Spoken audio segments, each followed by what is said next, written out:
Welcome everyone to Comics from the Multiverse, episode 222. I am Peter, and joining me, not as always, unfortunately, Matt's not here. There's a picture of my cat, Wesker, in his place. He's off for his birthday or something or other. It's some birthday, stupid shit. Yeah, birthday weekend with the wife. It's quite frankly just selfish. But Connor is still here. It is, and I was here on my birthday. Thank you very much. Yeah. On the day itself. Also, we're recording this in a weird time. I mean, this might actually become more of a normal thing depending on schedule, but Connor has a new job, which has pushed the recording forward. So it's actually very late on a Friday. Which is why I'm drinking. This is not the first, let's just say that. So if I'm in a grumpier mood, because I'm usually done by now on a Friday, if I'm in a grumpier mood, I'm just going to warn you now. I'll apologise to the audience. I'm not apologising to Connor. Connor can take the brunt of it, but... I'm used to it, let's be honest. But everyone else can, just brace themselves. So this is a DC Comics podcast. Every week we get together, we talk about DC Comics. And coming up on this week's show, we have Batman issue 100. We have DCeased Dead Planet issue 4, Justice League 54, Young Justice 19, Far Sector number 8, Legend of the Swamp Thing, Halloween Spectacular issue 1, and Connor did a Patreon book as well. So that's all coming up on the week's show. Not a lot of news. We went looking.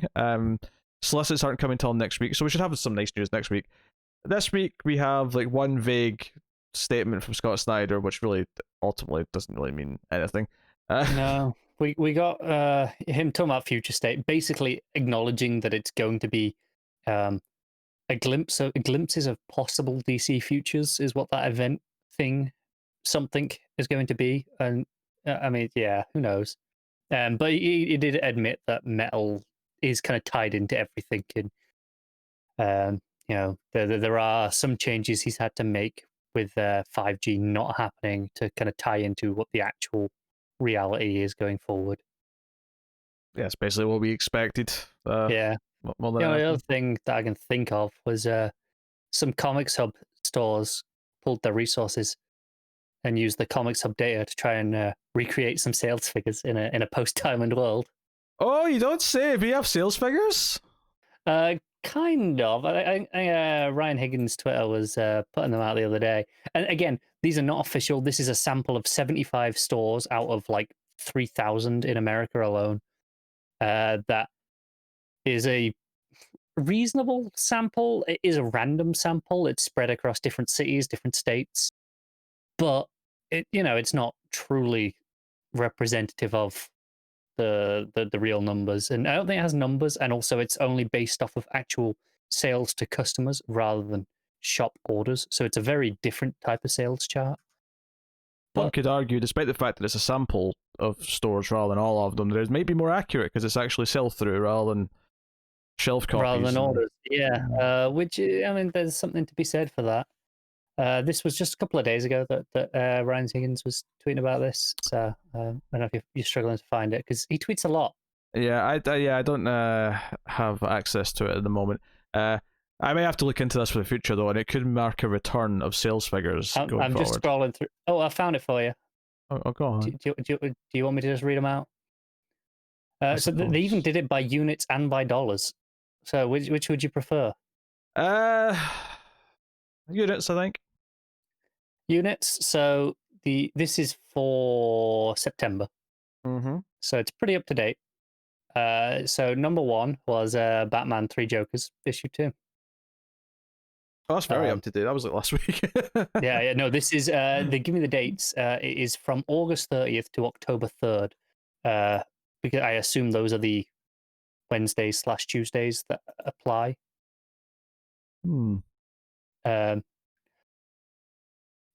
It's Sunday through till the following, Sunday, like Sunday to Saturday, essentially over the month. So it's getting the full weeks. And because it's a 5-week month because of, I guess there was 5 Wednesdays. But number 2 was Batman 98. Again, not that surprising. That tends to be pretty high anyway on even on the regular Diamond list. That was up there. Number 3 is also not surprising. Detective Comics 1027, because special issue, right? It's actually saying something that's not number 1, to be honest. Yeah. And then number 4 is Batman 99. 5 was Batman 3 Jokers issue 1. I guess that was still selling through at that point of the month. I guess it came out quite late in Reasonable amount of August. Batman on this. There is, yeah. Issue 6 is where we break away from Batman and DC entirely. We have X of Swords Creation, issue 1. I don't know if that's X or 10, but it's an X-Men thing, and I know one of them's supposed to be 10, not X. 7 is just X-Men 12. It says in brackets EMP XOSP. I have no idea what that means. 8 is Thor 7. 9 was Iron Man number 1. So new number 1, Iron Man. On the sell-through charts is significantly lower than where I would have expected it on, actual Diamond charts.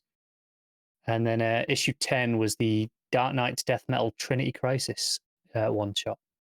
So a lot of DC. I think 6 out of the 10. And they dominated the top 5. Yeah, it's not too bad. Yeah. The only really notable thing is in terms of dollars, it's kind of what you'd expect. Detective Comics 1027 jumps to the top. The 3 Jokers 2 and then 1 are there.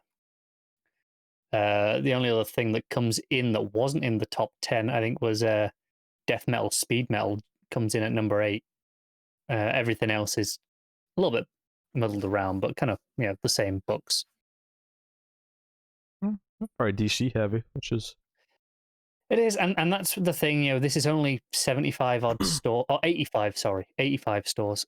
That this is a sample from. It's fairly small, and I know, like Ryan Higgins has posted on Twitter in the past that his store does tend to be leans much more heavily towards DC than Marvel, and I'm assuming his store is attributing to these numbers. And I'm not saying he's cooking the numbers here, or boosting them that much, but for all we know, a majority of these stores that are taking part in this system do that, whereas that may not be representative of the sales at large.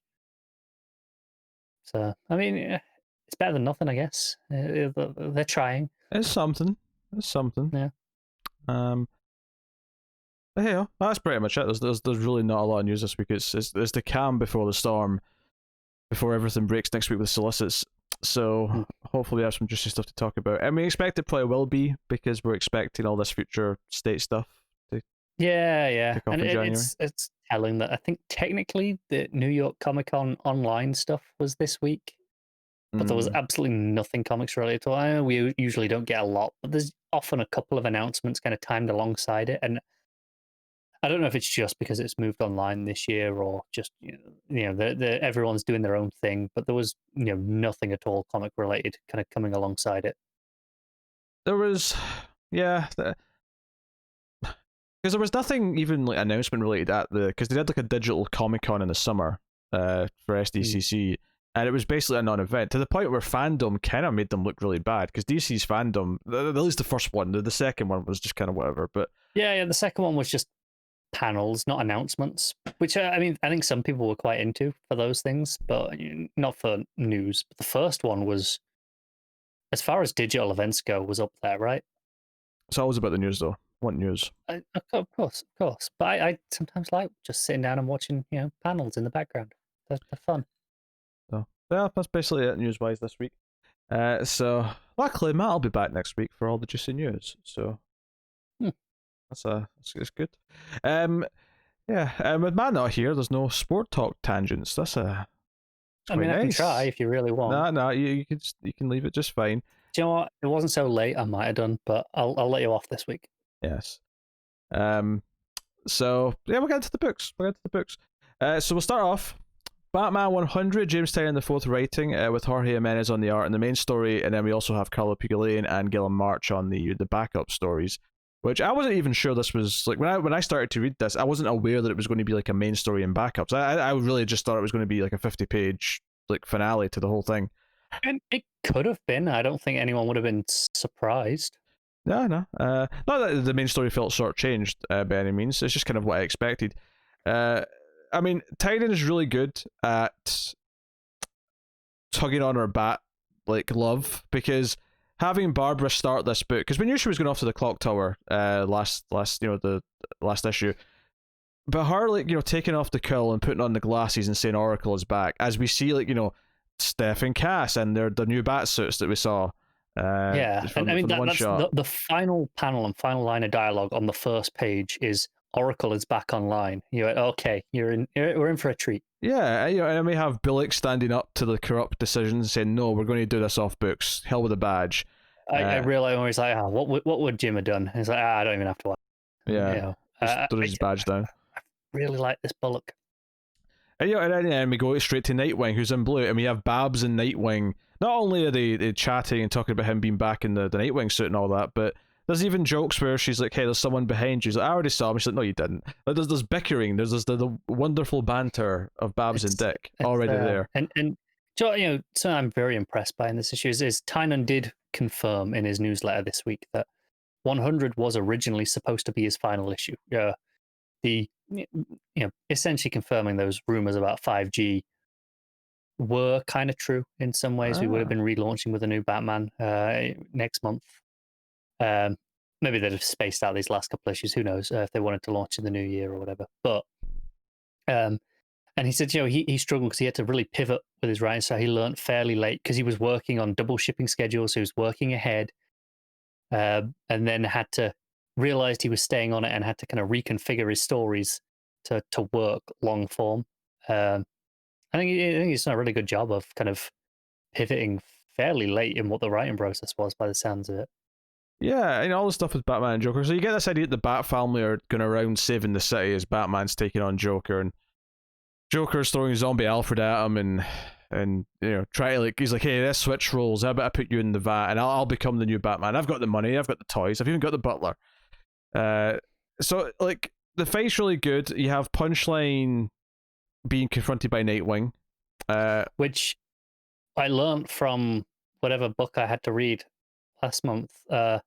This is because Nightwing, when he was Rick, was actually kind of being forced to work for Punchline. So this is, if you've been reading that, quite a cathartic moment for Dick by the sounds of it. I mean, I enjoyed it anyway, just because he's the big number 2 in command, so he's like the one who comes and confronts the number 2 villain. But I love the moment at the end of this scene though, where she's like, I've got the numbers advantage. All these clowns go behind her, and then we just see the Bat family come in behind Dick. It's just, and again, this is Steph and Cass in their new suits with the logos. It's full of these cathartic, hell yeah, the Bat family's again. Obviously, Damien's missing. That's been in the story. Yeah, but it feels like an issue 100 should. Yeah. So all this is going on, and Joker and Batman are having their big fight, and Joker's basically, it's all that future you thought you could have. It's not real. It was never going to be real. And he's about to essentially win, and Harley comes in and shoots Joker in the eye. So Joker's missing an eye by the end of this issue. At least for the foreseeable future. And Harley gives Batman this insane choice, where to try and force him to let Joker die, straps a bomb to Joker's chest and then a bomb to her chest, because this has to end. And you have to make the choice. You can only save one of us. So it's that reversal, because so many villains do this thing where they'll take 2 people that the hero cares about. Hell, it happens at the end of Batman Forever, of all things. And I mean, you could have used the better example with Dark Knight. Yeah, sure, it does happen with Dark Knight. But it happens at the end of Batman Forever, where you can only save one. But in this case, it's actually one of the 2 victims that are doing it to themselves, saying, no, you have to choose not to let him die. So you're going to save me. It's not even 2 people he cares about. It's 2 people he kind of hates. Yeah, well, Harley's kind of in a weird... yeah, that's why I said kind of, otherwise it would have just been outright hates. But Batman immediately is just like, no, he's literally just had my other Batsuit on. He's got the tech, he's got the means to escape. I don't need to save him. You're going to have to do it yourself. And I like that the Joker's like, I'm not going to do that. It's not easy. I'm happy to go, and prove my point here. And you almost believe him. Yeah, and Batman, ultimately he was always going to make the choice to save Harley, because if he's going to have to choose between them, he's going to save Harley. Of course he is. The art here is very good, by the way. The panel of his hand reaching out as Harley's running into the fire is a particularly pretty panel, I thought. Yeah, and one of his ears is snapped off at this point as well. So he's just kind of, every time you see his head. The shape's not quite there. It's really effective. Also, the symmetry of like half, his cowl's sort of like damaged, so his eyes showing, and it's just the opposite of Joker, who's missing the eye. It's like yeah. There's really good stuff. Symmetry there. So we hear Joker scream as they walk away from me. Yeah, as the explosion happens, and we don't quite see what happens. But obviously, by the end of the book, we never really suspect that he's gone. And Harley says that because Harley wakes up in a hospital bed, and he's like, "Look, we know he's going to come back. This always happens. Like he's always going to go into hiding. He'll recoup, and he'll be back." But they actually have quite an uplifting conversation here about how yes, the city's going to take time to recuperate, and but I'm going to be here to help it, and so are you, basically. Yeah. And I think this scene has one of my only real problems with the book, and it's pretty small nitpick as they go. But Batman take on the city, it's changed so much, and I'm like, I mean, the story felt big enough for this story, but it didn't feel like a truly city-changing story.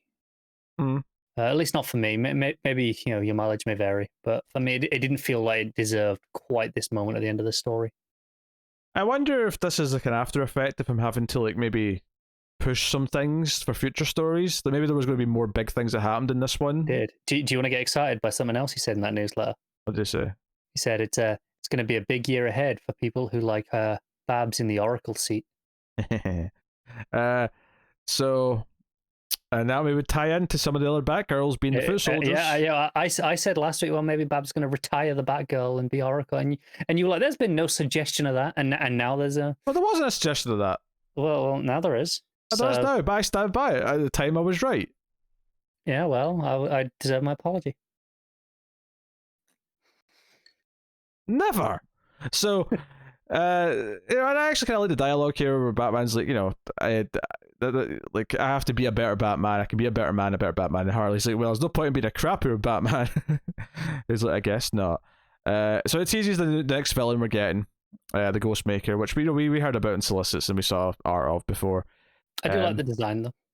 It's a little bit over designed. It feels very similar to a couple of other characters, I think. Like, who was that character in Hill's like short running detective? It feels very similar to that to me. Yeah, okay. I can see where you're Mr. Nobody? Was that what he was called? Or something maybe. like that. Maybe there was a nobody in the early detective.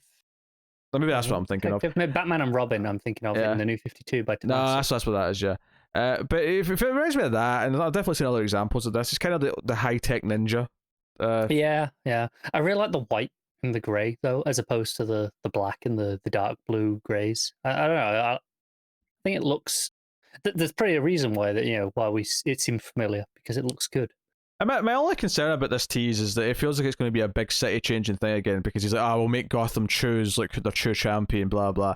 And I'm like, you know what, Tynion, it'd be okay to just do a small, like, personal story after this. It would. My hope is that the Clown Hunter story is next, and then we get to this. So we got at least an arc in between. Which leads us on to the next story here, which is the Clown Hunter himself, although he's in his civvies coming home and finding Batman. And I like this idea that Batman, obviously he was too busy at the time, but he did like pay attention and he did look into what this was after the fact, and shows up to the Clown Hunter's place and basically says, look, you're done killing. No more of this. And your Joker, I know the Joker killed your parents like 5 years ago.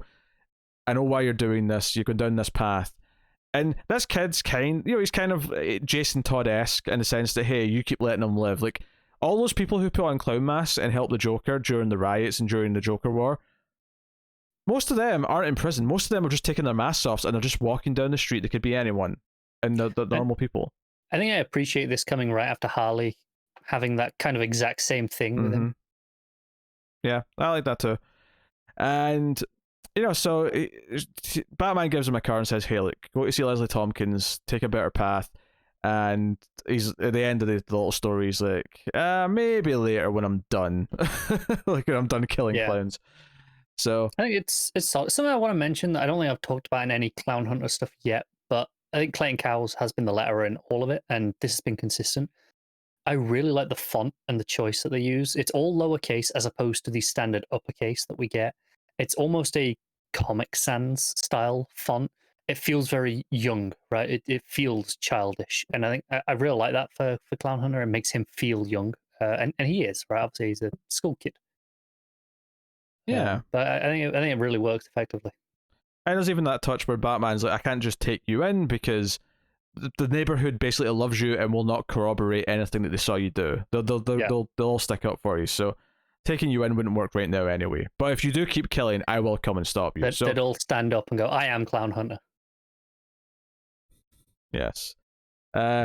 So and it's basically just their meeting, their first proper meeting to set up kind of like where they'd stand with each other and setting up this next story. And it does say to be continued in Batman 101, so that would definitely suggest that obviously this is going to be the focus for the next arc. Yeah, I mean, Tynion is very good at juggling multiple villains at a time, as we've seen with Punchline and now Clown Hunter, right? Mm-hmm. So it wouldn't surprise me if we see Ghostmaker? I can't remember. Pop up in the next arc at least, but maybe Clown Hunter would be the focus. Mm-hmm. And then the third story, the final story, is the Joker, who we never see his face, but he's in a hoodie, and we just see the shadow of where his face would be. He's talking to this guy, and they're basically looking at this footage of Punchline, who, in the news, she's been kind of basically campaigning that she is another victim of the Joker, and that she's not crazy enough to go to Arkham. And it all feels very like a performance to me, at least. I get the impression that she's smart enough that she's playing this card, but in full well she's still completely devout to the Joker. Oh, absolutely. It feels very real world in a sense, in that you know like when some people have to make an apology, and when you read the apology or watch the apology video, whatever they do, and it doesn't feel genuine. Yeah. And they're kind of just doing the motions that society expects. That's kind of what this feels like. And Joker uses his smoke to turn this guy into a corpse that looks like him. Jokerizes him, and he is basically saying that that all this was a test to see how far he could push it, and so Batman's going to adjust, the city's going to adjust, and then he can come in and do his real end game. And it's easy to kind of sort of roll your eyes at this a little bit, because obviously Joker's always going to come back with an even bigger plan than the last time he was here with a big plan. But I thought this was well told enough. Obviously Guillem March's art is easily the weakest art of the book. Yeah, not surprising. But another point where I want to praise Clayton Cowles' lettering is, this doesn't have a Joker font like it usually does. He's undercover. He's putting on a voice presumably, but there's a point where he laughs, and his real laughs breaks through, and the font changes, and you kind of just get that. It's really smart stuff. Yeah. So. Yeah, I mean, it's almost like he wanted to reset the game board, because he says Batman was almost getting boring because things were the same for too long. So this was all about shaking things up. So, obviously, it seems that Tynion's got some sort of plan for another Joker story. And, maybe this will be the thing that ends up being his last arc, is whatever this Joker follow-up is. Yeah, I hope it's not too soon. He feels like he's got quite a bit in him still, between Clown Hunter and Ghostmaker. It feels like we've got at least 2 arcs yet.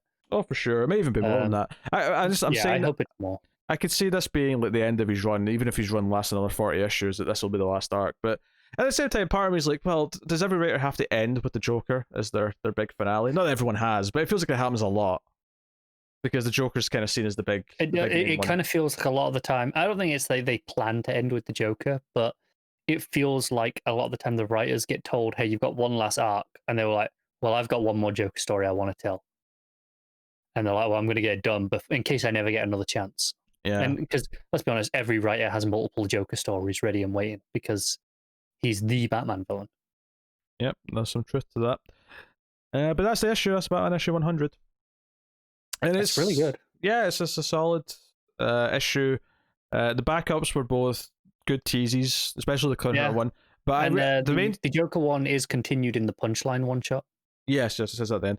But the main story, I think, is basically pays off everything that he's been doing, and is very exciting. It feels like the Bat family's in a great place, and even if, like, obviously Batgirl's ending, and maybe it makes sense that now that they're teasing she's going to be Oracle again, maybe it makes sense that her book is ending, and it's not some malicious, Batgirl's just ending because they want to end it, want to cancel it. I think the backup stories are fine. They're solid teases, what I expect from backup stories.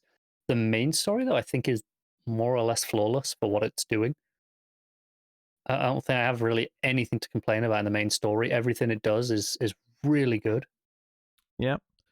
And of course they have to bury Alfred again, and there's like one panel of like, and he says, "Oh, I did that with my family." And I like that you can see that Dick's one of the silhouettes, because Dick didn't really, like, he was around for Alfred's funeral the first time, but he was Rick, and it was kind of like detached from the whole situation. It didn't really count. Yeah. And, So, and again, him saying, he had to bury his father again today, just that acknowledgement. yeah. So, yeah, that was good. What are you giving it? 8.5. I'll give it a 9. I'll go with the 9. That was really, really good. Just the backup stories didn't quite wow me enough to get the 9. I'm almost just not really even counting them. I'm just kind of giving the main story a 9, and they're bonus. If it was just the main story, it would have been a 9. But that's Batman 100. DCeased Dead Planet issue 4. Tom Taylor writing with Trevor Hairsine on the art, and this issue sees the group try and perform a heist of the Mobius chair. They try to steal it from Metron, because they're like, "Hey, this chair will have the answers to how to get the cure at a cyborg. So we just have to get that chair, and that'll solve everything, all of our problems."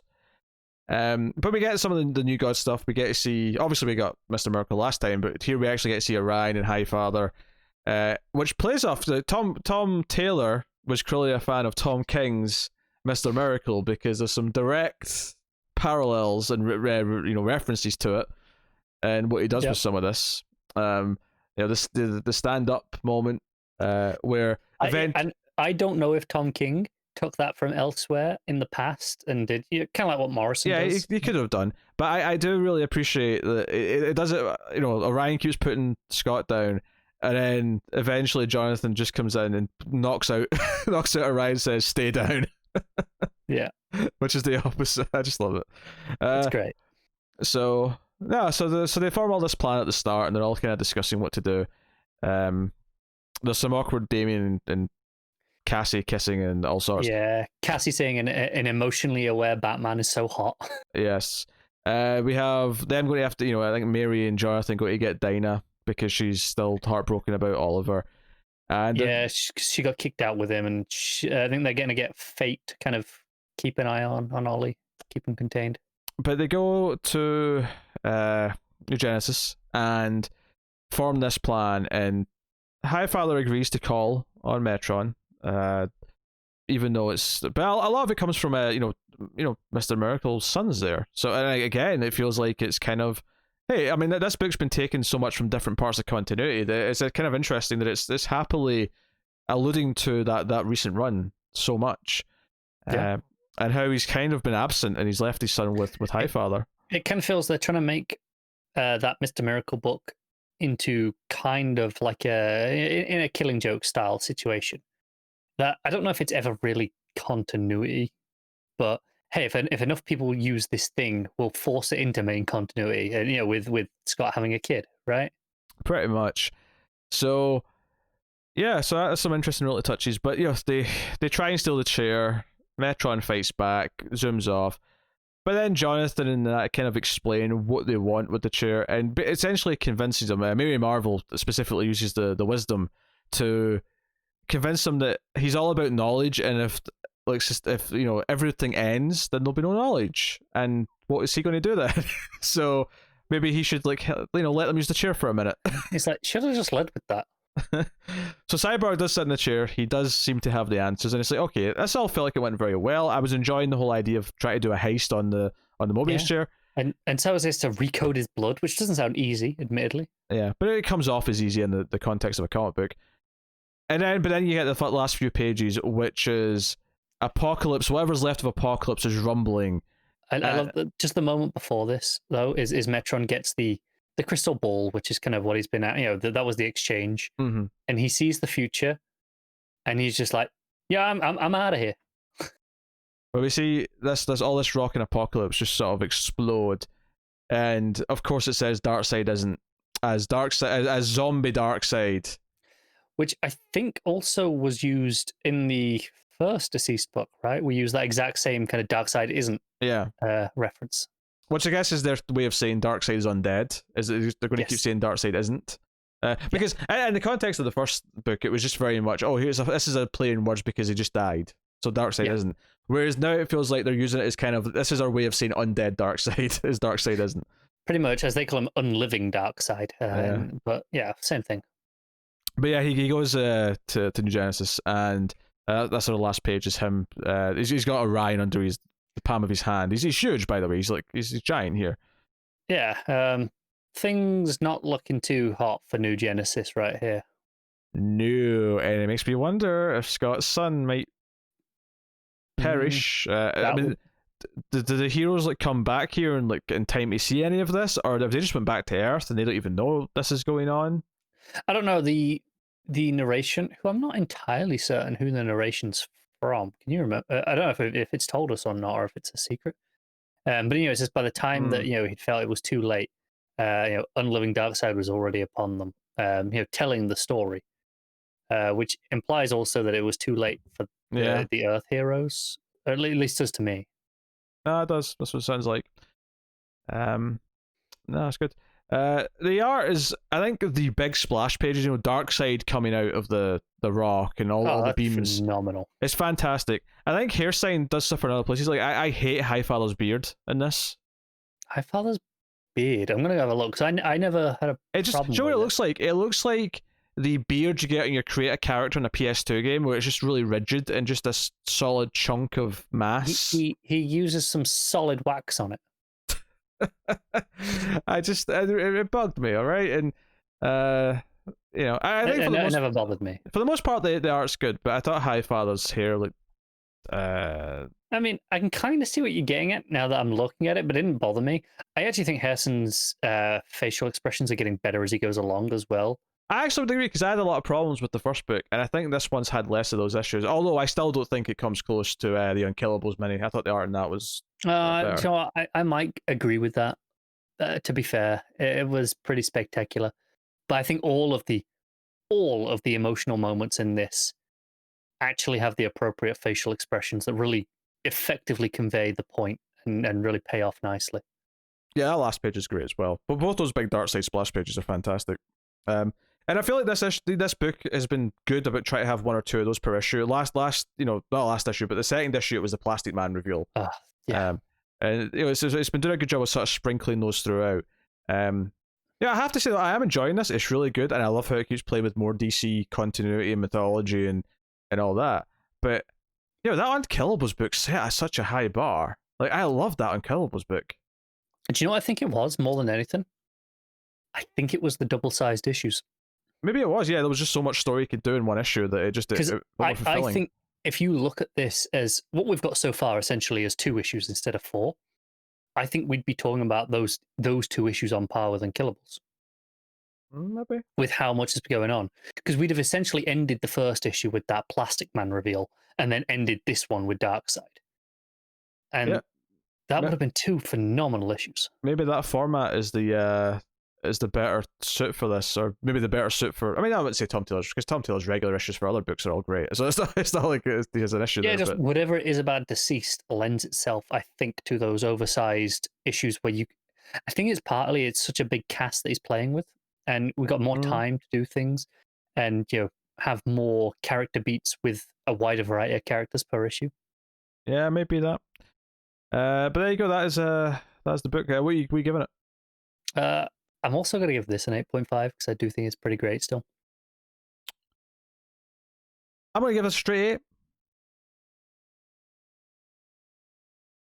I get it. Yeah, I've nothing to add. Just straight 8. Justice League 54, Joshua Williamson writing with Xermanico on the art. And this, of course, is the second part of the tie-in arc to Death Metal, following Nightwing and his band of merry heroes. And now we have more merry heroes. We do. We're having something of a semi-Teen Titans, not original, but new Teen Titans reunion with Starfire now and Cyborg. And it's funny how they reference like Justice League Odyssey a couple of times, and there's some editor's notes. But because it sounds like this comes right after that last issue, and I'm like, wait, what? Yes, but to finish my sentence before I was rudely interrupted, it's weird that this is referencing it, and it's referencing things that are just happening or just happened at the end of the book, because Williamson was the original writer on Odyssey and left after like 5 or 6 issues. It's so weird. It's because it felt like a writer who's referencing his own work because he did both. So he's like, hey, I'm going to reference all this continuity. And I'm like, but you didn't write any of this. I think he only did like 3 issues, didn't he? No, you're thinking of I think Cedric left that quickly.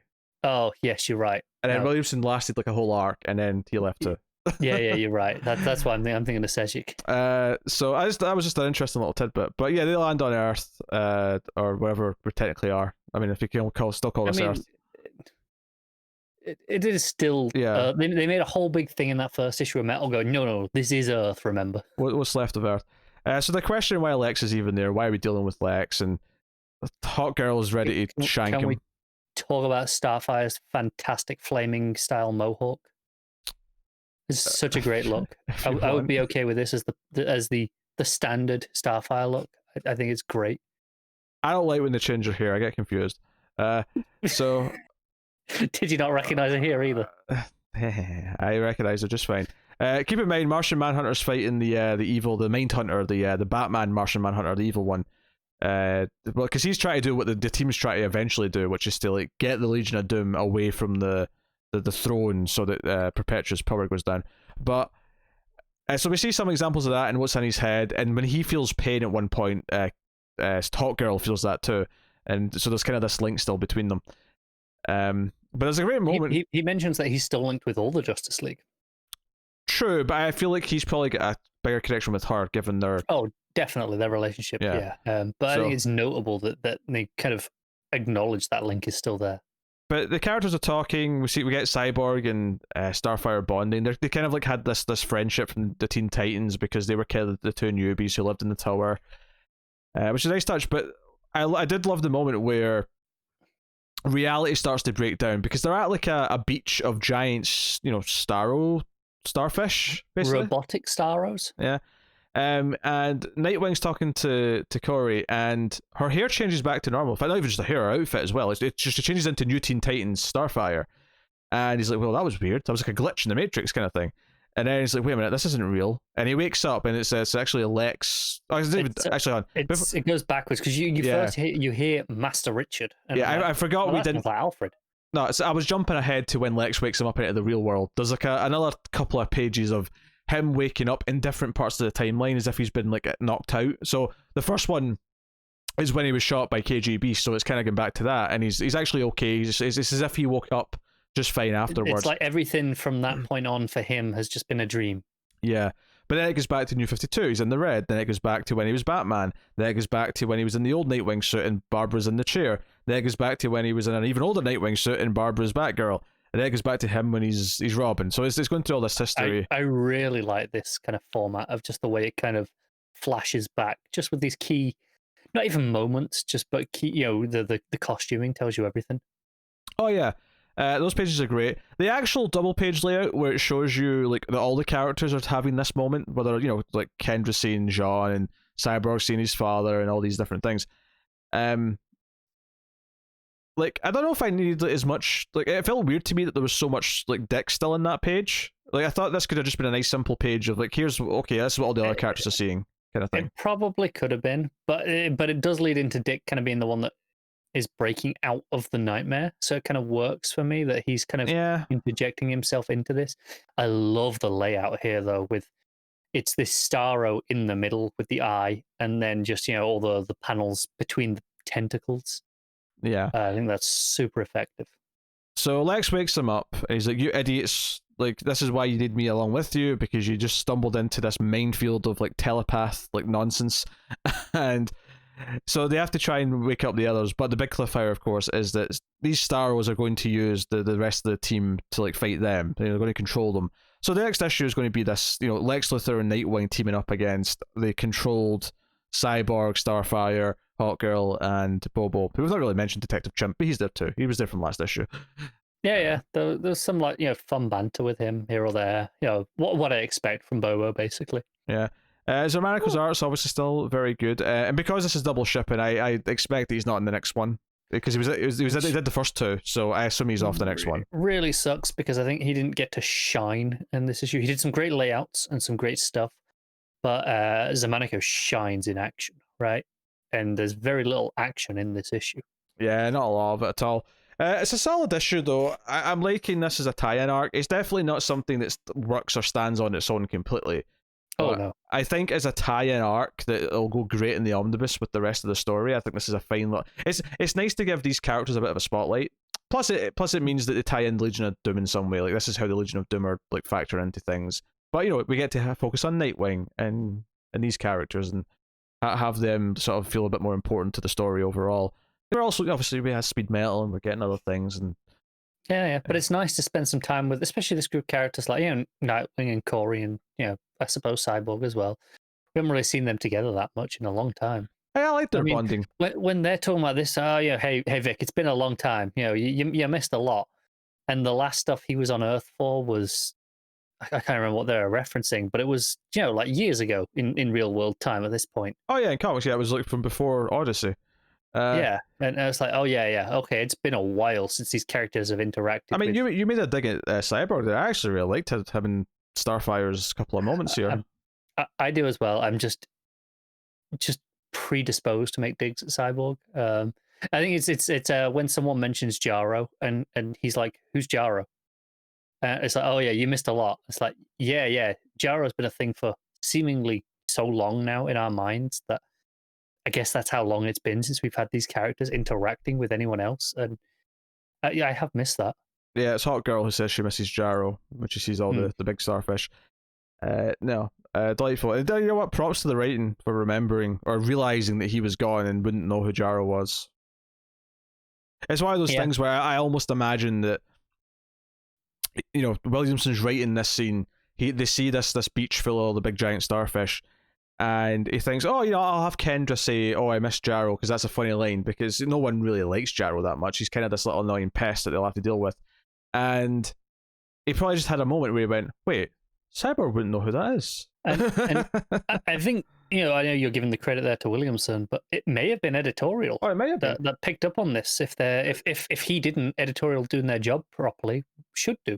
But what I'm saying is, though, I can imagine it being like an accident where it wasn't a planned thing. It was just like he stumbled into it. It was like, oh wait, light bulb. He wouldn't know who that is, and it's so. Or maybe even he wrote the scene and then the editors read the scene and went, "Hey, Cyborg wouldn't know who that is." But so just change this a bit, yeah. But what I'm saying is, I don't.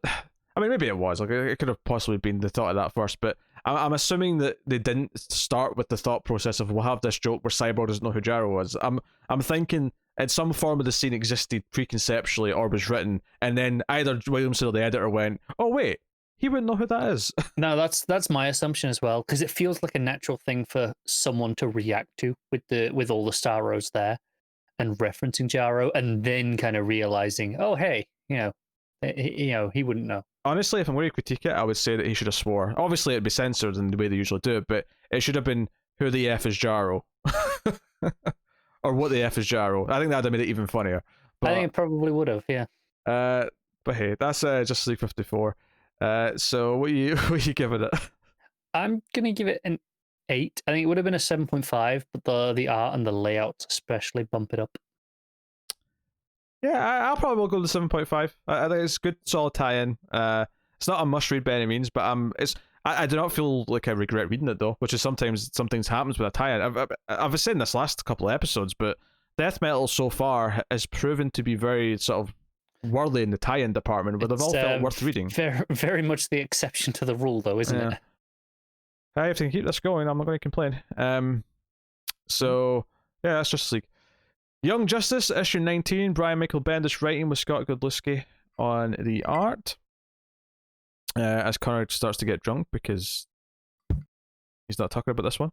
I'll be honest, I debated whether or not you're going to be long enough for me to go and make another drink. I'm on my own. It's unlikely. I'm on my own. Do you think you can stall for like a couple of minutes? Nope. So stall, bitch. No, what? Where are you going? Piss off. Just stall. They don't. All right, so Young Justice issue 19. It's a Cassie issue, which the last issue did kind of tease to, and she is tested by Zeus. Zeus comes to see her in human form. She's struggling. She can't get her job back because she just kind of disappeared a while ago and didn't show up. I would say at least Zeus is in human form and not as a swan, which is something that Zeus is prone to do. No, he shows up in a very sharp business suit, and Cassie's not too impressed to see him. And basically, this issue in a nutshell is Zeus being like, okay, it's time for you to accept your place in the pantheon and all the rest of it. And Cassie essentially makes the point of, no, I don't want to be a god. I don't want to be in the pantheon. Go away. And Zeus gets pissed and leaves. That's the issue.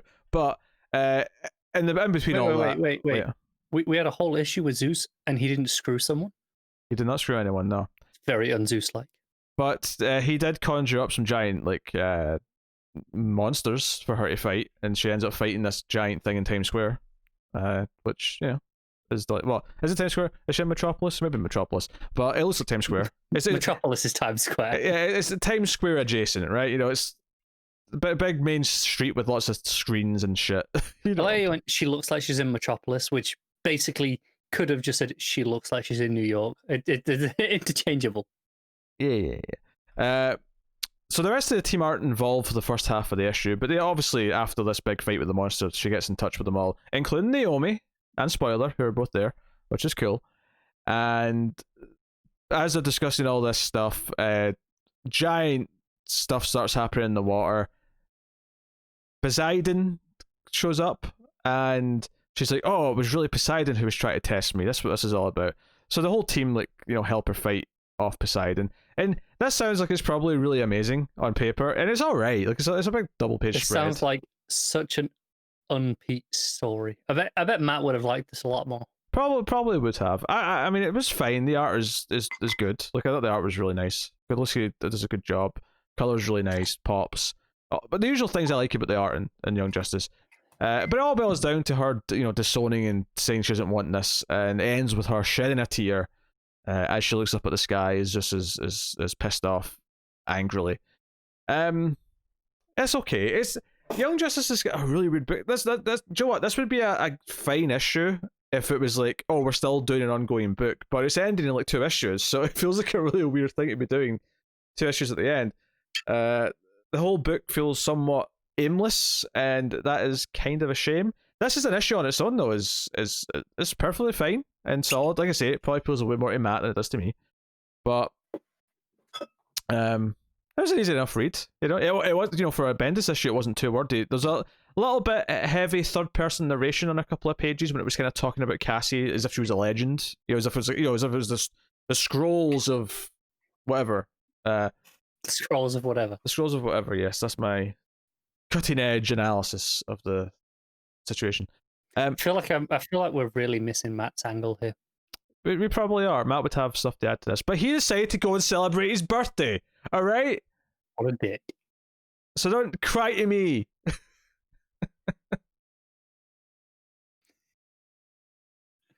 So it's okay. It's okay. I clearly don't have a whole ton to say about the issue. How many issues you got left of this? Not many, right? It's 2 or 3. So it's not a lot. Yeah. Because December maybe the last one. Maybe it's January. I can't remember. Do we not already have the final issue tag? I can't remember if it was. I can't remember if it was final issue or if it was it's the penultimate Start issue. Of the final arc, right? Yeah. Okay. I don't remember. So yeah, it's like a 6.5. What issue is that? Because in my head, 17's the last one. Oh no, we're already past that. Okay. This was issue 19. That's I guess I just stopped paying attention to it. Well, maybe 17 was the issue kit that came out when we heard it was cancelled. That's why that's in my head. Maybe, yes, we're already past 17. If it was 17, something's afoot, because I just read issue 19 and talked about it. So you think. Alright.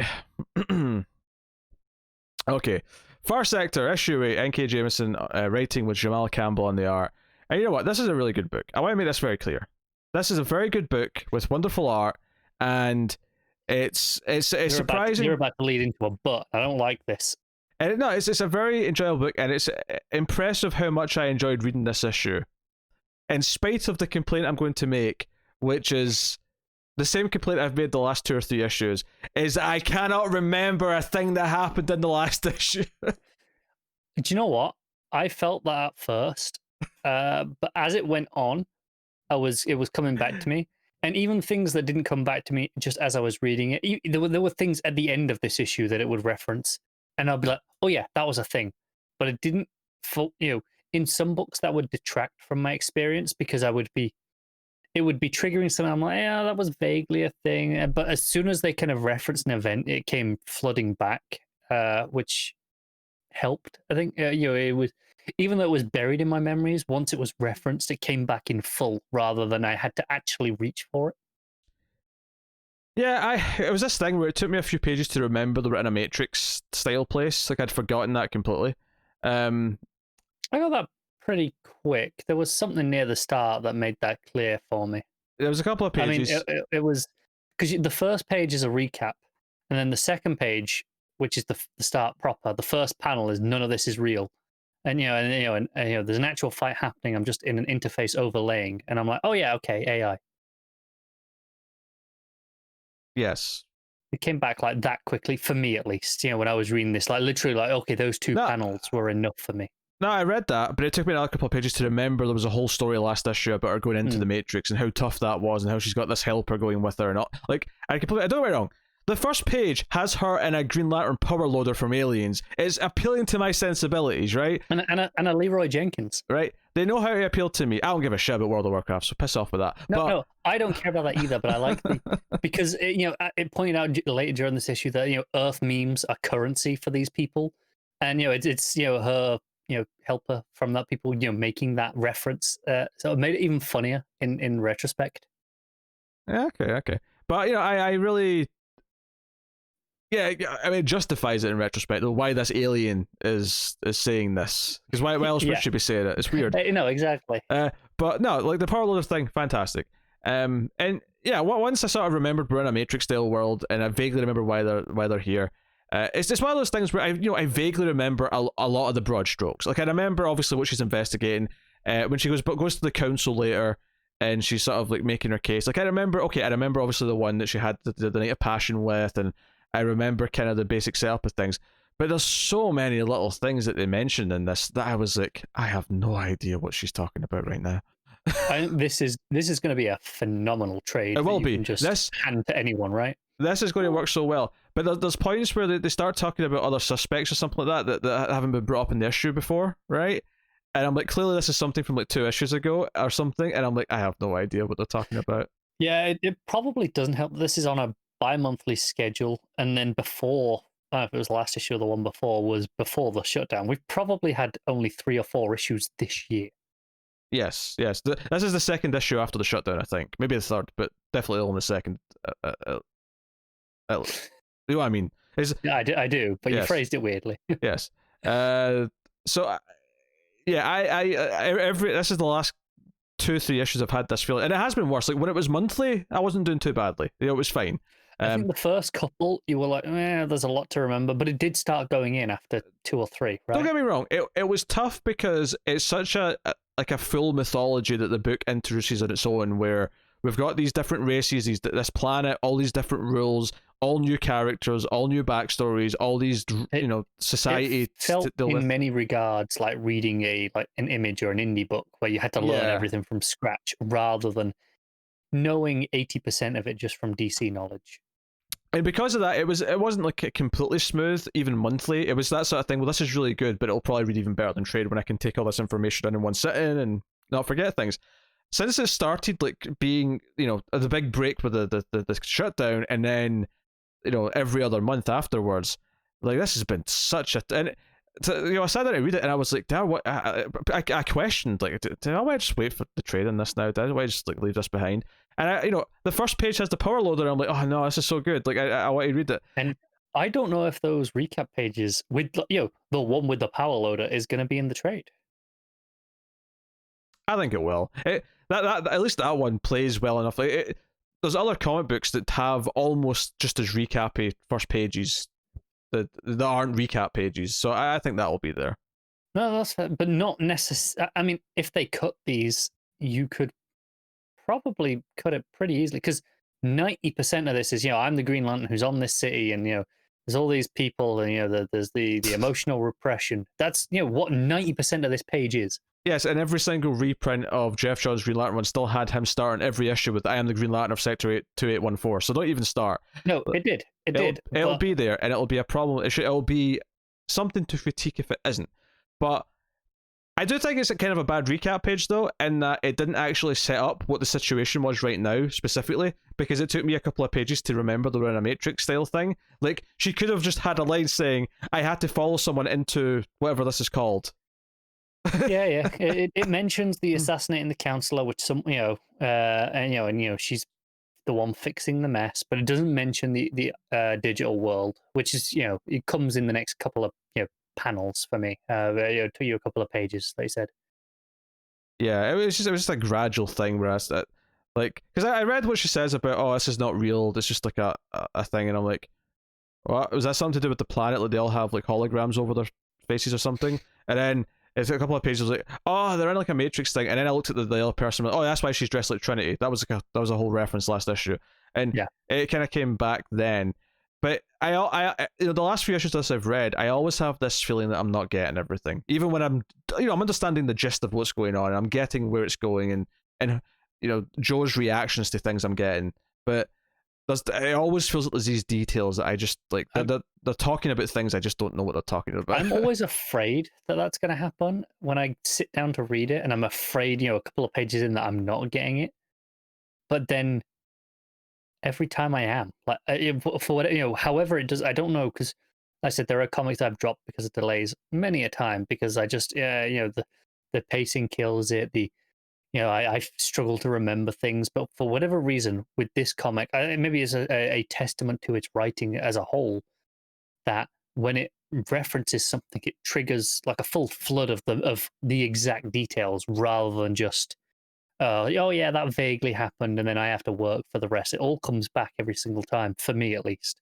It's a bit dense. It kind of like, it's definitely science fiction, but the density of all the details is actually kind of viewing almost into fantasy levels, which is why I don't like fantasy sometimes. I mean, maybe that's why my brain's potentially handling it a little bit better than yours, that I read a lot of fantasy. So, and sometimes in fantasy books, you'll go 3 years between, releases, and then have to snap back into a world, and it triggers your memories and of all the rules and such.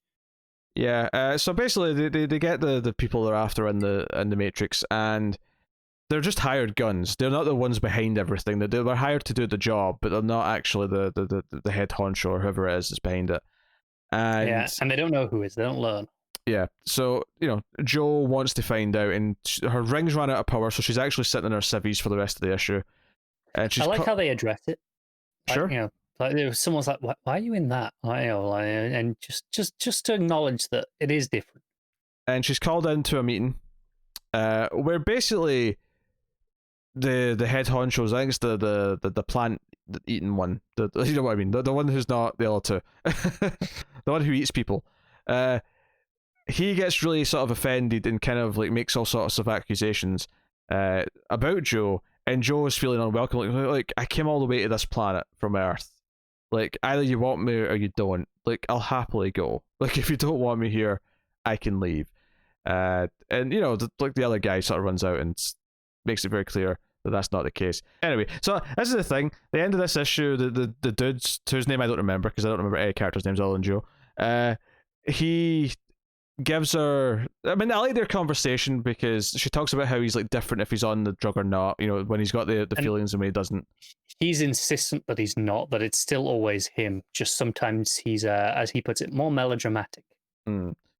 Yeah, but he gives her a lead, like, go look at this, get CEPD involved, and come back and talk to me. And this is one of these things where I read this page setting up where she's going next, and I'm like, I am never going to remember this page when I read the next issue. I know I'm not going to remember like why she's doing what she's doing at the start of next issue. I would like to think, for me at least, that like in this issue, it will come flooding back to me when something triggers it in the next issue. But who knows? We will wait and see.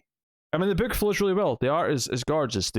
I love the character of Joe. I like the way she interacts with all these other people in this world. And we're what, 2/3 through this book now? Yeah, all the other beings. I love so many things about this book. I think it's such an easy book to read, but I'm having this hurdle with every issue, the last like 2 or 3 issues, where I'm just like sitting struggling to remember what a lot of the things she's talking about or what everyone's talking about are.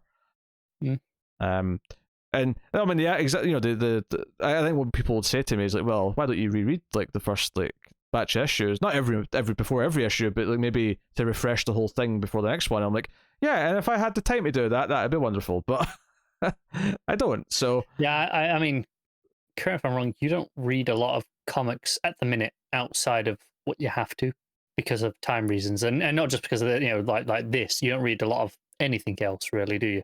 right now, I'm not doing much else now. No, but that's what I mean, because you're busy. So it's not like you're choosing to read other stuff instead of this. No. So, I mean, it's a good issue. It's a really good issue. I mean, I can't really even fault the issue for what I'm talking about, and this problem I have on it. It's the schedule I can fault. The issue itself, if I'm rating it, is probably a solid 8 or 8.5, but I didn't get the experience of an 8 or an 8.5 because I was sitting going, oh, what's this they're talking about? What's this? What's going on? I get where you're coming from. I think I would give it an 8.5, and I will just say, I would take this being bi-monthly and keep Campbell on art every day of the week, as opposed to, we can make it monthly, but you'll have some different artists. I would never. I would never have proposed that. I would have said, no, I know you wouldn't, but I know that that is often the solution for DC or Marvel, right? Yeah, I would have said give him lead time and don't start releasing it until he's done over half the issues, so we could have it monthly. that is the dream scenario, but I guess it's to do with how they have to pay out advances and they don't know how it's going to sell. That they that's why they don't do that on a regular basis. But no, that is the dream scenario. But I would rather have it every other month and keep Campbell on art than force it out monthly and give us whoever. This is going to make for a phenomenal trade. I can guarantee, unless it shits the ending, of course. Which I mean, it could do, but I mean, I have no reason to suspect it will. Yeah, so he sends her off to look into FeelsNet. So we'll find out what that is next issue, I suppose. Yeah. Yeah. So I'll settle on the 8. For the record, but that's I am gonna go with the 8.5. As you struggle to live. I'm doing my best. Okay, Legend of the Swamp Thing, Halloween Spectacular issue 1, or a title similar to that at the very least. I actually think you got it right, but it was a very dense read. This wasn't it? Well, I'm going to confess something here. I didn't read all of it. Oh, did you not? I started it. And I really like the opening because it's Ram V writes the wraparounds, and I liked the first batch of pages, which was the story of the sheriff and some others looking for a lost kid in the woods, and I really love Swamp Thing kind of finding the kid wrapped up in the vines of this tree, and the tree's kind of alive, and you got this face in the tree, and it's kind of this ethereal stuff that I love about Swamp Thing, this idea of the trees like talking in sort of almost like it's in pain or and in sorrow and talking about trying to keep the kids safe. So it's not necessarily trying to do something bad, but Swamp Thing basically sits down and tells it some stories, and that's kind of what leads us into what the other stories in the book are. And the idea in this first page that he sends the kid back out, but then we see it's still just he's got a skeleton there. Yeah, and it's kind of a reconstruction in the same way that often Swamp Thing is, right? So.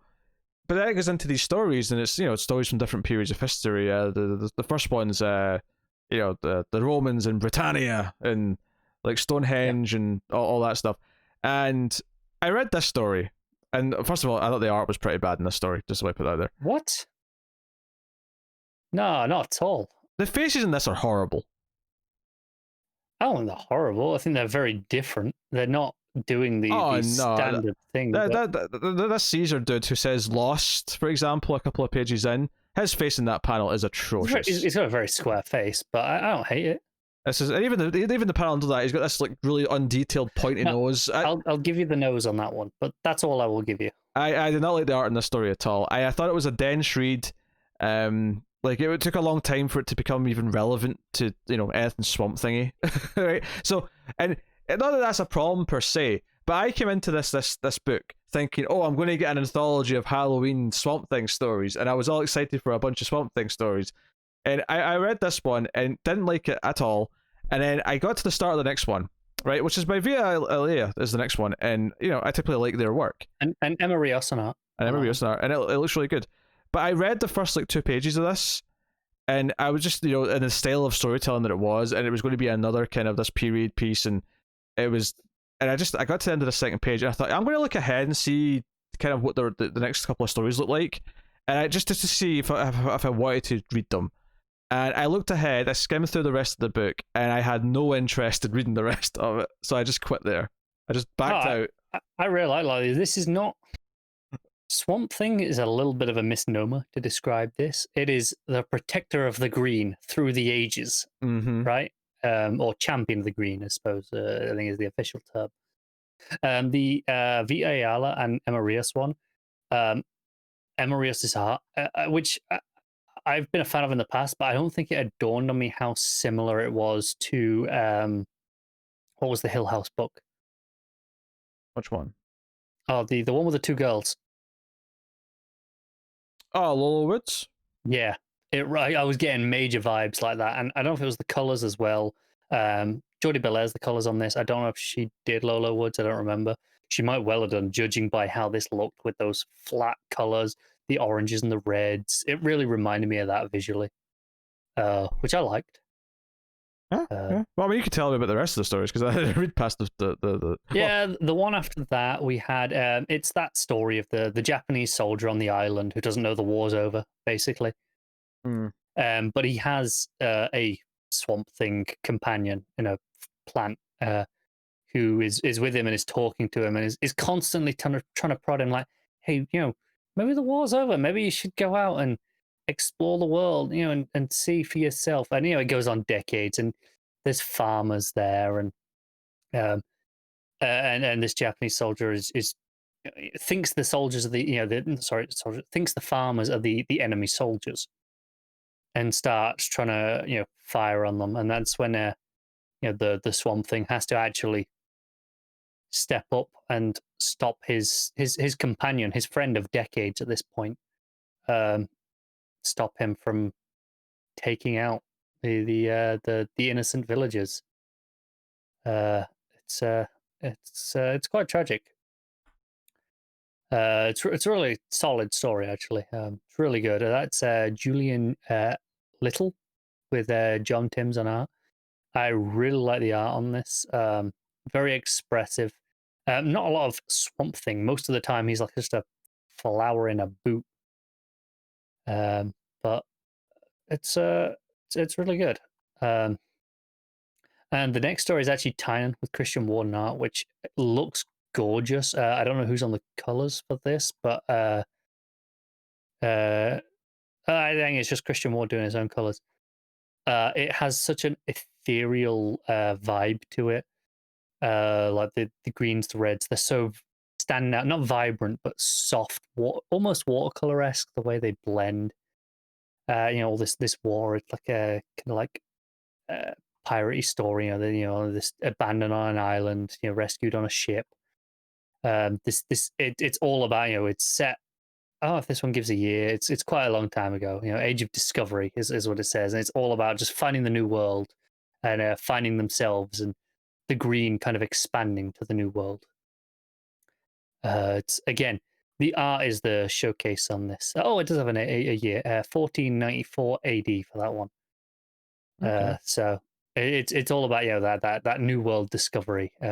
It's gorgeous, and that's when you get into the final wraparound with Ram V and Mike Perkins again. I think Mike Perkins, he's been. We tend to like Mike Perkins' art, but I don't think he's always suited to necessarily the right stories that he's given. Oh, he's perfect for Swamp Thing.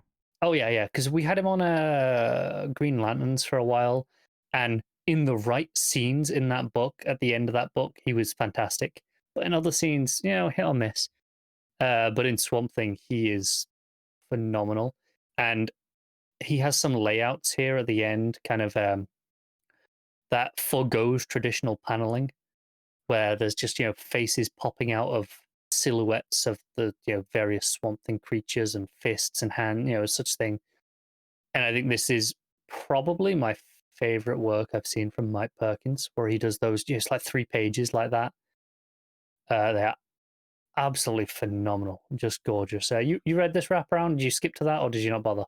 No, I didn't think, because I assumed that because it was a wraparound that it would, it would play upon the stories. It actually has like no relevance to the middle stories whatsoever. It's just referencing the middle story. It's like 30. It's not the first story. It's just referencing that. It's like 30 years later, and it's the same. The kid who he saved is an adult now, and is lost in the swamp once again. And it's his final moments as he dies in the swamp, and it kind of repeats that that poem, that rhyme that the Swamp Thing or the tree says. We kind of have that again, and Swamp Thing trying to learn the lesson from the tree, kind of trying to understand life. Essentially, that's kind of Swamp Thing at its core, right?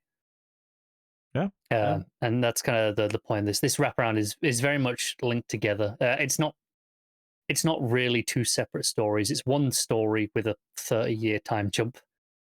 Which I'd recommend you going back and reading this final section, if nothing else. I probably like it because I like the first part of it. Yeah, I'd say go back and read this because it does follow up on that and doesn't reference the rest at all beyond just the fact that it kind of references that stories were told. Yeah, I think part of this was expectations of what I thought this book was going to be, and then realizing it wasn't, and just being like, I don't want to read this. I was actually pleasantly surprised by this. Swamp Thing Through the Ages appeals to me more than just I think what it was is they were so different from each other, as opposed to a Swamp Thing anthology where everyone's trying to do their 10-page horror Swamp Thing story. While I might like all of those stories individually, in a 50-page issue, I might kind of get a bit bored of them. Kind of all kind of just do the same kind of thing. Like, here's my quintessential 10-page Swamp Thing. Whereas by doing this, giving them folks over these different time periods so drastically different, it wasn't necessarily Swamp Thing, but more like, say, the Champion of the Green. I mean, if I'd liked that second story more, but I hated the art so much, and the story didn't do much for me. But it's probably my least favorite art in the issue, but that's not that I think it's bad. I think that all the others are pretty fantastic, with the exception. Exception sounds harsh here, but the one with the Japanese soldier, I think John Timms is solid. Like, I think for me that's on par with the Roman one. Like, it's not bad, but it's not like standout. But compared to like Emma Rios and Christian Ward, and even Mike Perkins as well, I think all of those are standout artists on their stories, whereas the other two are just like, the art's fine. Sure. Well, what are you rating it then, I suppose? I think I'm going to give it a 7.5. It's a little bit disjointed. Like I said, I think I would have liked, if we're having a wraparound story, I would have liked a bit more connective tissue in that, which would have probably bumped it up to the 8. But as it is, all of them are pretty solid. All right, cool. So that's the last of the new books, but Carlo do a Patreon book this week. Every month, patreon.com/MailFuzzTV. Some of our higher tiers, you can make myself or Connor read a book, and Connor's going to be talking about Red Hood issue 49. Yeah, I needed the drink before I get on this one because oof. I'm going to take a shot of the art right away. Go for it. Pantalena, who I've not been a huge fan of. I've been describing him for, 6-10 issues, whatever it's been, as a knockoff Kenneth Rocafort. And I've mostly said, he's fine. This first page is possibly the worst page I've seen him do. It's kind of terrible. This is, I don't know how much you remember or paid attention to last time. Last time was a Joker War tie-in, but the first page kind of had a background effect where it showed the next page of the story, but cut off and ripped away and went into Joker War. This is actually the same first page again, essentially, with the rest of it shown, and it's terrible. It's again, if you don't remember, this is the original New 52 Outlaws showing up in the present. So this is obviously Red Hood, Corey and Roy. Corey in her terrible, terrible costume, with lots and lots of boob on show, is the first thing I can say. And I will say, because part of that is the costume, because it was a terrible design, but I think accentuated in this drawing. And then on the Red Hood, because right now we've got Red Hood in the half mask that I don't know if you've seen it, Pete. That he's what he's wearing right now. Oh yeah, it's just the bottom half. Yeah. So we got that, and then we've got Red Hood from the New 52 in the full face mask, the full helmet. And for whatever reason, when he's in the full helmet, his face is squashed. It's got a separate, like, not cut out, but like extra space for his ear, which I don't remember ever being there before. Like in my memory, it's kind of a relatively kind of just almost spherical helmet, right? It just goes around, whereas this has an actual bulge for his ear space, and it's a terrible choice. But yeah, there's this issue.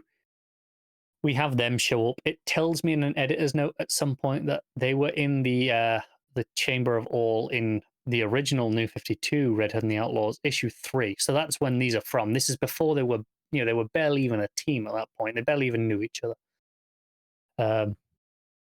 Which I guess is easier right now because you don't have to worry about where they were in their banter. You just be like, no, they don't have any banter yet.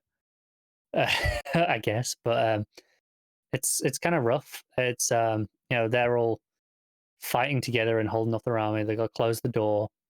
Is at one point the Essence who's there. That's the one with the I can't remember what the All Blade that can hurt them extra because there's two of them at the same time. I don't really know. It was a bit unclear on this, but basically the New 52 Red Hood starts shooting Essence, and his bullets do something and separate her and brings out Isabel, which is Jason's girlfriend that he told who he was and became possessed by Essence 6 issues ago now.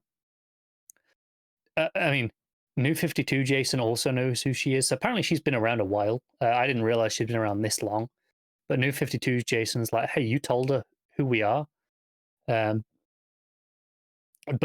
this only goes on for like a page, and then she stands up and goes, yeah, look, you telling me you love me is all nice and all, but you kind of need Essence here right now, not a flight attendant. I think the words were, you need an immortal ninja goddess a hell of a lot more than you need a flight attendant. So she picks up the sword and becomes Essence again and helps them get back to fighting. There's a couple of moments with Roy where Jason's like, should I tell him? Should I say something? And then, at the end, is he stops him.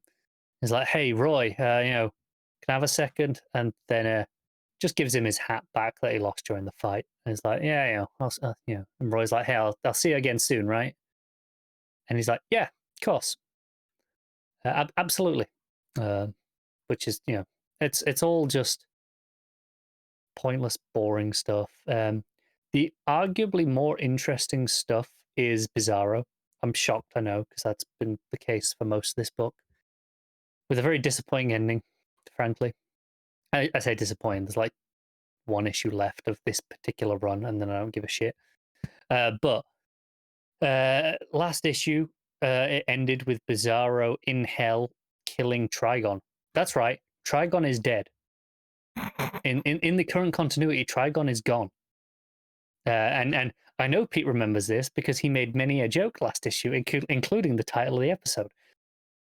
I'll be honest, I didn't remember a damn thing. I remember making puns. I don't remember why I made the puns, though. Yeah, this is why. Basically, this issue on the Bizarro, because everyone else is together and Bizarro's separate. So I've covered everyone else. Artemis has nothing in this issue, for the record. But Bizarro, he's there going, sorry I killed your Trigon. Sorry I killed your liege. What am I going to do? What are you going to do now? And they're like, well, we need a king. So long live our new liege. And they're like, hey, Bizarro, you're our king now. And he's like, no, I don't think so. And they go, well, if you're not our king, we're going to go, ravage shit on Earth and we're going to have some fun. So the ending of the issue is Bizarro coming up to the rest of the team. I say rest of the team, it's Jason and Artemis in the present day versions, and saying he's going to stay in hell and explain to them that he killed Trigon, so he's their ruler now, and if he doesn't rule, they'll all come to Earth, so he has to stay there. So that's it. Bizarro's gone. So the one thing that was genuinely kind of okay in this book for maybe 15 issues of this past 50 odd is gone once again. The final page is him sitting on a throne in hell. It's almost over, so it's not like there's that many issues left without him. There's not, but you just know 50 is going to be bloody oversized, isn't it? Pricks. I know it is. I haven't seen that. I didn't read the solicit to check, but just bloody know it's going to be. You know what it's going to be. Yeah, it says next, the trial of the Red Hood, which sounds thrilling. And also, even weirder, I mentioned last issue how the Joker War tie-in just felt like slapped in the middle of the arc. The fact that the first page was the same as the first page of this and they just cut away from it is even more telling that, no, this is just in the middle of the arc and we're interrupting it because of editorial, which is entirely editorial's fault. I will give them the blame for that one. But really ruins the flow, I guess, if you care about this story. Yeah.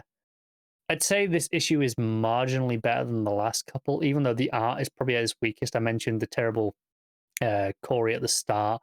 There's a terrible, terrible page where Artemis is pushing shut the wall to the Chamber of All, where it's just, here's a gratuitous ass shot for no reason whatsoever, which is, really bad. And there's some really bad faces in this issue as well, which I haven't really noticed in previous issues. And do you know what? It's Jason faces that are the worst.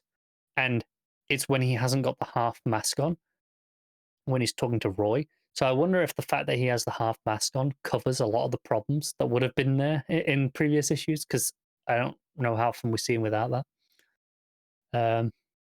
Yeah, it's not great. It's a 3.5 maybe.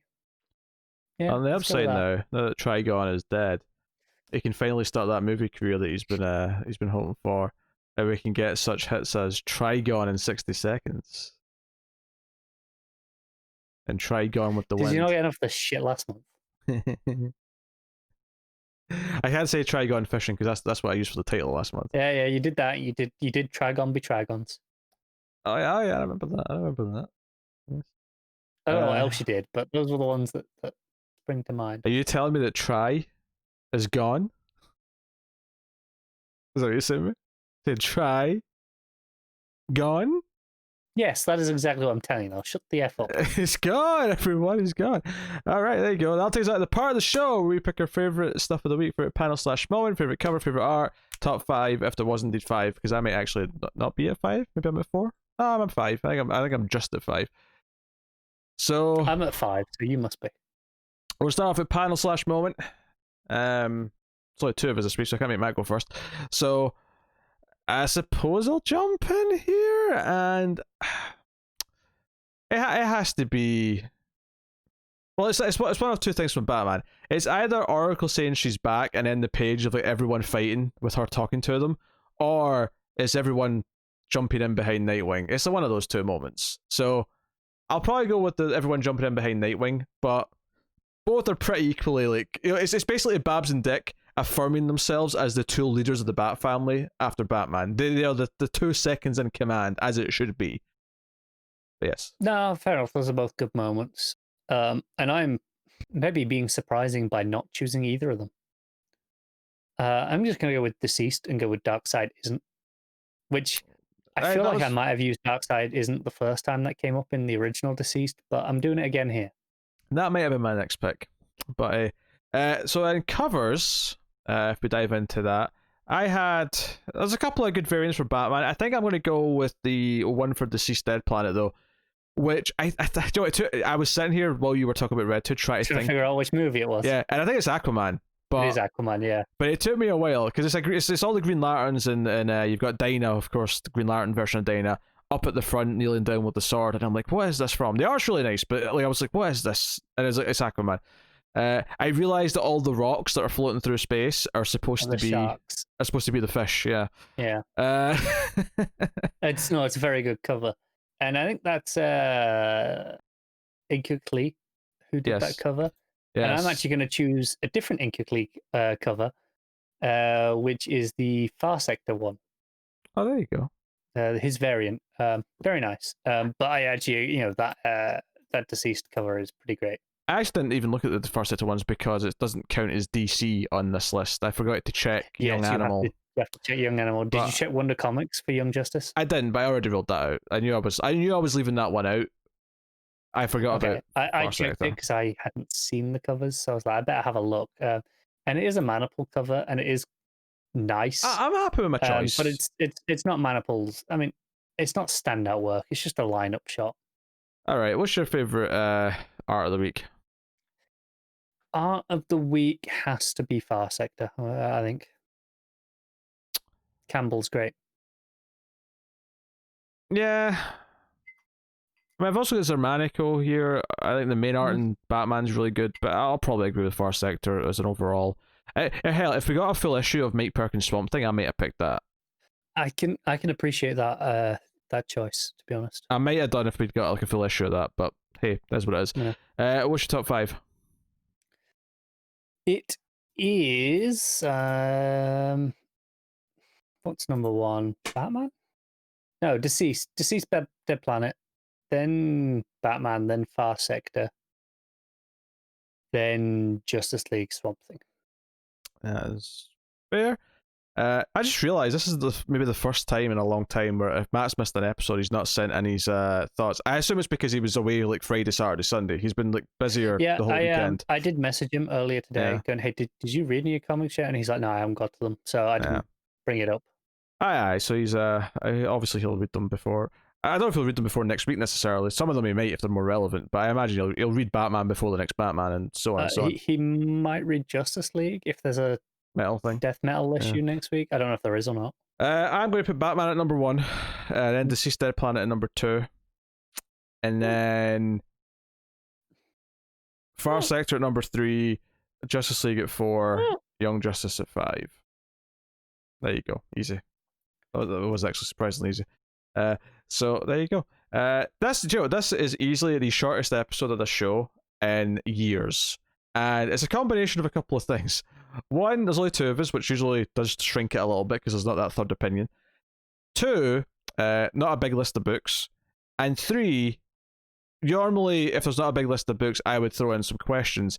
The reason why we didn't do that this time is because we had to squeeze in this recording on a late Friday night when we had other recordings to do at the same time. So I gave us the slightly shorter episode to make it feasible. I would say 4. Yes. There was like no news. There was also no news. Yes, that's true. And also, just while we're at it, we recorded the episode, the review of the last episode of The Boys, and we forgot to mention it, but there was a great ice stabbing in that I was reminding of in Batman. Thanks to you mentioning the eye stabbing of that, and sure. And I'm not going to mention any characters for spoiler's sake, but if you watch our reviews of The Boys, it was that was a pretty great eye stabbing moment. There was a eye stabbing amongst other violent things. That was a longish conversation though, which is why we had to not extend the length of this too much. It's like 3 a.m. now, and I have my first day back at work in 6 months tomorrow. Yes, which is why we're not recording at the usual time on Saturday.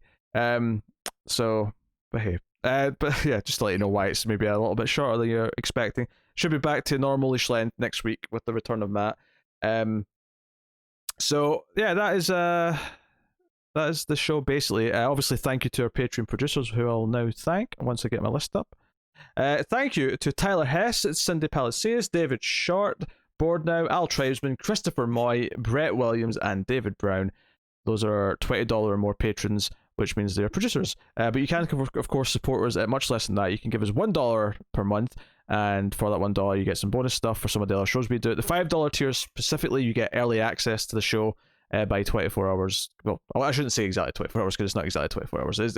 It's give or take a day. Patrons get it as soon as it's out of the oven on a Saturday. Admittedly, this week's a bit different because we recorded it early, but are you giving it to the patrons even earlier this week, or are they kind of just waiting a little bit? No, they'll get it. They'll get it a bit earlier than normal because I can just have it ready during the day tomorrow, as opposed to normally we finish recording and I immediately start editing and then immediately render and immediately upload it. You get it as soon as it's out of the oven, then everyone else gets it the next night at whatever time that is. So. Check out Patreon, check out the Twitter, DC Comics Podcast, or at DC Comics Podcast. Sometimes I leave off the at because I assume everyone knows you have to put the at first, but just in case, right? Just in case. You never know. People, might not know. And do you know what else people might not know? What's that? What's coming next week?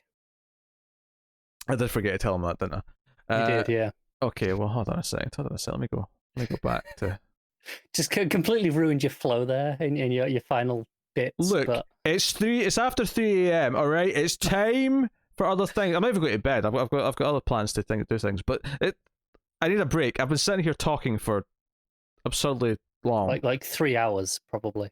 Yes, so I could do with things. So here we go. Next week, DC Comics that are coming out in the 2nd October week of the year of our Trigon 2020.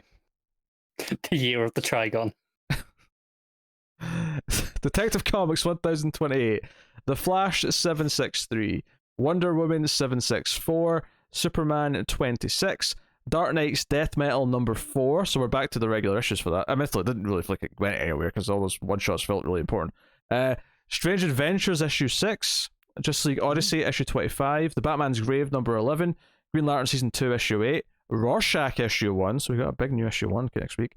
You got Hawkman 28, Batman the Outsiders 17, and DC the Doomed and the Damned issue 1. What the hell's that? I don't know what that is. That's another Halloween anthology. This is a 100-page okay. anthology. So that's Batman and the Outsiders, I think, is a final issue, right? That's 17? the final issue, yeah. So it's a healthy week next week, which means we're probably not going to look at that anthology. But and Flash is the first of the, let's be honest, fill-ins. It's fill-ins, yeah. Yeah, so, I mean, we'll see whether or not we get to that or not. Is that a question? Well, it might be with the amount of other... I didn't realise Rorschach and Strange Adventures were all next week. No, I'll definitely read Flash. I have no doubts. I mean, it's a regular size issue. I mean, it is. Yeah. I'll fart that one out in my sleep. It's easy. So there you go. That's what's coming next week. So yeah, it's been episode 222. And we'll be back next week with 223 because that's how numbers work. Unless you're in the antimatter universe or something akin to that. I want to see your proof that they don't work like that in the antimatter universe. Or even maybe if you're certain characters in Tenet, for example, maybe things work a little bit differently. But I haven't seen Tenet, so I can't comment on that one. I know you haven't, but I'm just for people who have seen Tenet, you know what I'm talking about. So thank you very much for joining us and supporting the show. Back to full throttle next week with the returning Matt. And if you're worried that Connor having this new job because it's obviously shifts are going to be changing every week, we'll get into the habit of switching between recording days depending on when we need to. There will be situations where if Connor has to work a Friday and a Saturday at the times we would record at either slot, he might have to miss a week in those cases. But hopefully he's always off one or the other to. I have no idea what to expect shift-wise yet. So... That said, everything's shutting down. So it won't actually be a problem. Literally, for a while. Where I am, I'm working my. I did an interview trial shift a couple of weeks ago. I have my first actual shift tomorrow, Saturday, and it seems like everything where including the place that I'm going to be working, is going to be shut down again on Monday. So yeah, I have no idea what I'm going to be doing. So close and yet so out in the distance. It really hurts financially, let me be honest with you. You tried so hard. Do you know how much effort it took to get an actual new job in the current economic climate? Then go, all right, you got it, you did it all, you did all the hard work. Here's your first shift. Oh, by the way, yeah, never mind. Back to not working. You tried so hard. But Trigon. I knew you were going to do that. I was trying to get away from it. Yeah. Here today, Trigon tomorrow. So that is us. Thank you very much once again for watching or listening. We always appreciate it. Keep reading DC Comics. And remember to never get lost in the Speed Force.